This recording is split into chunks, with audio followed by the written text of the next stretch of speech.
ভূতের বোকামি নিয়ে একটা গল্প লিখেছিলাম। আমি নিজেই ভীতু মানুষ, ভূত নিয়ে ভয়ের গল্প লিখবো কি করে?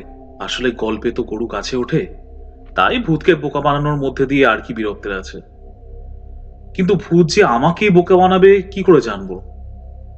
আমি একজন এলআইসি এর এজেন্ট। 31শে মার্চ অনেকটা রাত অবধি থাকতে হয় বলে সাইকেল নিয়ে অফিসে আসি। বেশ রাত অবধি কাজ হলো। স্ট্রিট লাইট গুলো সব ঝিমোচ্ছে। সাইকেলে উঠতেই শুনি একটা বাচ্চার হাসির শব্দ। চারিদিকে দেখি কেউ নেই, রাস্তায় কুকুরগুলো পর্যন্ত নেই। ভয়ে আত্মারাম খাঁচা হওয়ার উপক্রম। সাইকেল নিয়ে পালাতে শুরু করলাম। যত জোরেই চালাই হাসিটা থামে না।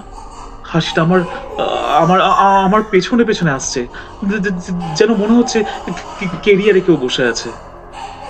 এক চোখ বন্ধ আর এক চোখ খোলা রেখে দে দাঁড়সে সাইকেল চালিয়ে শেষ বাড়ির কাছে এসে হাঁপ ছেড়ে বাঁচলাম।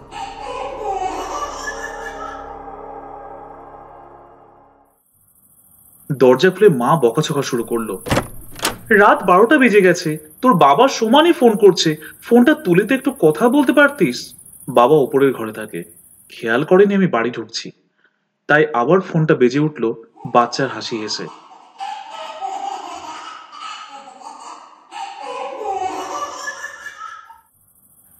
বুঝতে পারলাম আসল রহস্য। আমার কোনো কলিগ আমার ফোন নিয়ে রিংটোন চেঞ্জ করে দিয়েছে, আমাকে এপ্রিল ফুল বানাবে বলে।